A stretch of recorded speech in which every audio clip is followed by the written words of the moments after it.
नमस्कार मंडळी, स्वागत आहे तुमचं आमच्या चॅनलमध्ये। आवाज महामुंबईचा, शोध बातमीचा, कौल मनाचा।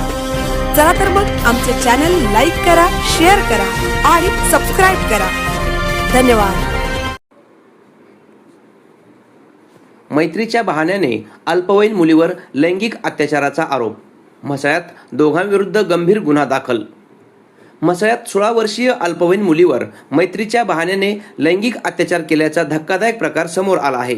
या प्रकरणी म्हसळा पोलीस ठाण्यात 2 जणांविरुद्ध भारतीय न्याय संहिता BNS तसेच पोक्सो कायद्यान्वये गंभीर स्वरूपाचा गुन्हा दाखल करण्यात आला आहे। गुन्हा क्रमांक 125/2026 असून आरोपींच्या अटकेची प्रक्रिया सुरू असल्याची माहिती पोलिसांनी दिली आहे।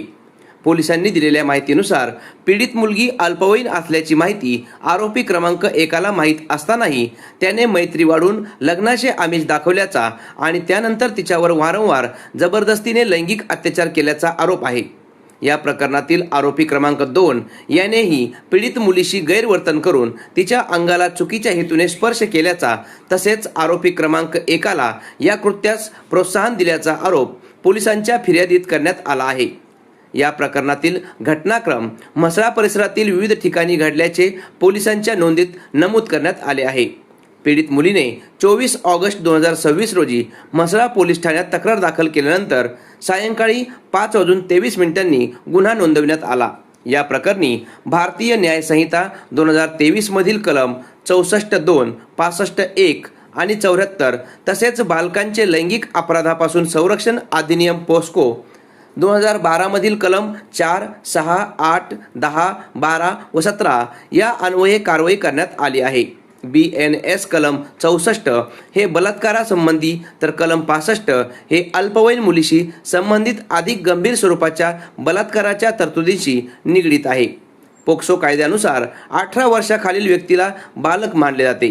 त्यामुळे अल्पवयीन मुलीच्या बाबतीत लैंगिक संमतीचा दावा असला तरी पोक्सो कायद्याच्या तरतुदी लागू होऊ शकतात। या गुन्ह्याचा तपास पोलीस निरीक्षक राजेंद्र जाधव यांच्या मार्गदर्शनाखाली सुरू असून वरिष्ठ पोलीस अधिकाऱ्यांनी घटनास्थळाला भेट दिली आहे। आरोपी क्रमांक 1ची ओळख रहमान अशी असून त्याचे पूर्ण नाव अद्याप स्पष्ट झालेले नाही, तर दुसरा आरोपी मोमोज शॉपशी संबंधित असल्याचे पोलिसांच्या नोंदीत नमूद आहे। दोन्ही आरोपींच्या अटकेची प्रक्रिया सुरू आहे। दरम्यान या प्रकरणाचा तपास गांभीर्याने सुरू असून पोलिसांकडून आवश्यक पुरावे, जबाब आणि इतर तपासाची कार्यवाही केली जात आहे। आवाज महामुंबईचा चॅनलसाठी अंकुश गाणेकर, म्हसळा।